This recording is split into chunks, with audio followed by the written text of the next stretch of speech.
Yeah, once again, I'm sorry. You're welcome to day 6 of our 30-day devotional study God.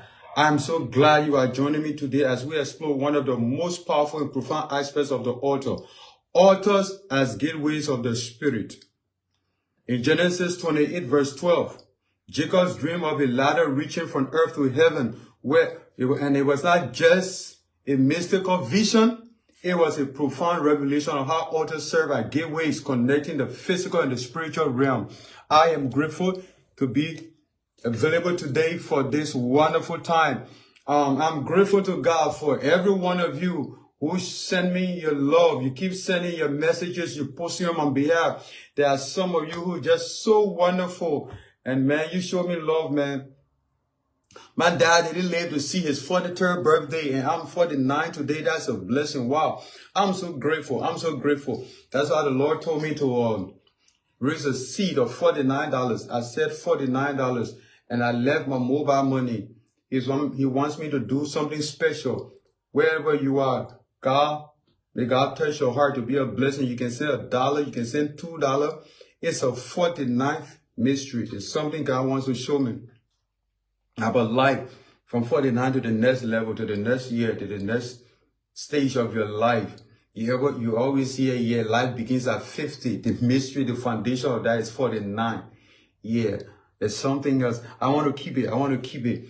But the $49 will unlock the mysteries. I'm grateful so much, man. I love you guys.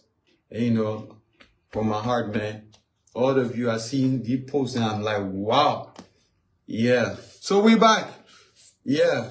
We back. Good to be here. So today we'll unpack how altars are not just places of sacrifice, but what spiritual access points where divine transaction take place. Altars are spiritual access points where divine transaction take place. Yeah. Spiritual access point. So every time you encounter an altar, that's an access point. You go a demonic altar, a satanic shrine, wherever, witch doctor shrine, know that it is a point where divine transaction take place. It's a spiritual asset that you've been exposed to the spirit realm. So godly altars opens the heavens. Godly altars opens the heavens, ushering us into the divine favor and angelic activity. Yeah. So what godly altar does, so every time you approach the altar, God showed me some mysteries about the altar, so deep. In the book, I'm just giving a summary. I don't want to give you all the depth. This is just a devotional guide to inspire you about the altar. Yeah, altar is so much. It's so much. Yesterday, I was up and I went to up for my aunt's funeral, and I did the funeral discourse. But I couldn't sit on the altar. And the pastor there with the church there, my father-in-law, they've done a wonderful work. They built the altar nicely. Everything is where God told me you can sit on that altar until you plant a seed in that altar that it will speak for you.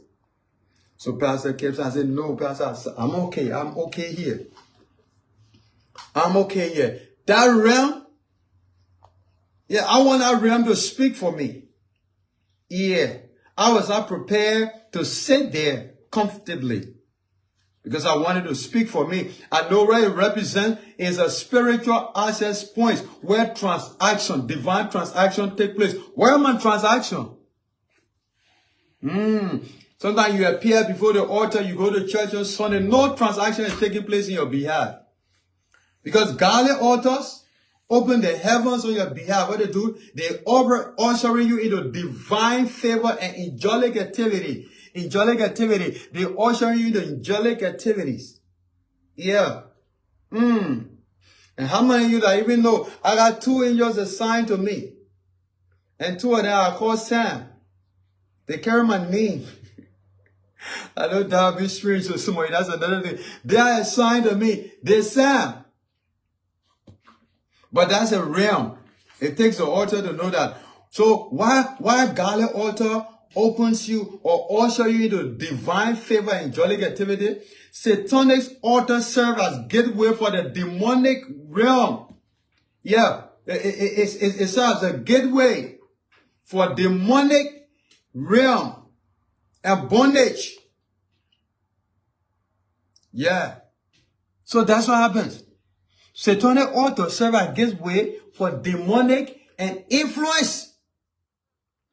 So the altar set by our traditional people in the villages, in our family, is for demonic influence and bondage. Demonic influence and bondage. The altar is for demonic influence and bondage for the satanic aspect.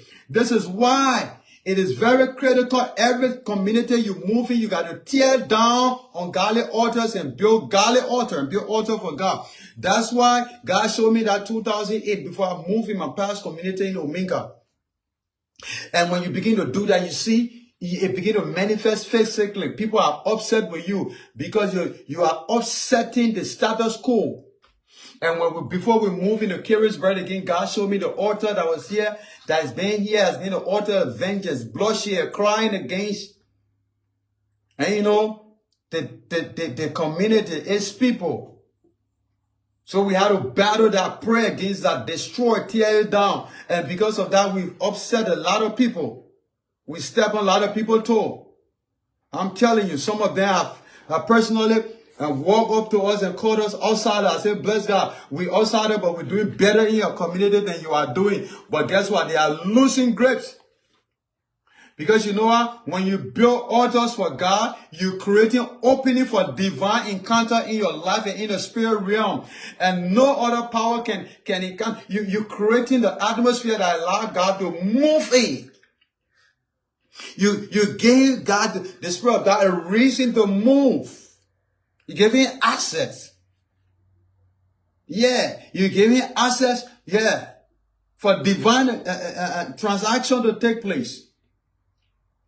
Yeah.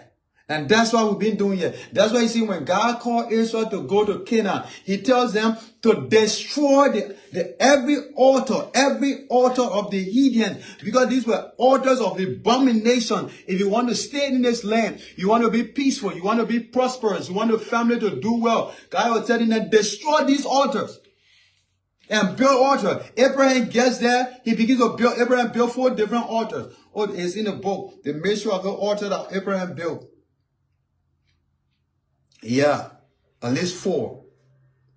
Profound. You got to build it, because they will speak for you while your generation is in, your descendants are in Egypt for 400 plus years, and that's why we enable them to come back. When they come back, they got hold on the ground. Yeah, they got claim, they got right. Yeah. So get ready to learn how altars function as spiritual access point for the 30 days, and how we can ensure we are establishing altar that opens the heaven over our life. Jackson Jr., God bless you. God bless you. Yeah, God bless you. So you see, in Genesis 28 verse 12, and he dreamed, that's Jacob, and behold, a ladder set up on the earth, and the top of it reached to heaven. The ladder came from the earth, and the top reached to heaven. And what did he see? He said, so you see that he set up a ladder. So, oh my God. He set up that's a ladder. It's set up here. And I'm going to give you watch this. Watch this now. Watch this. In a dream, he's not the one who set up the ladder. But see what he will do. Bless you. Thank you so much. When he sees the ladder, he knows he's not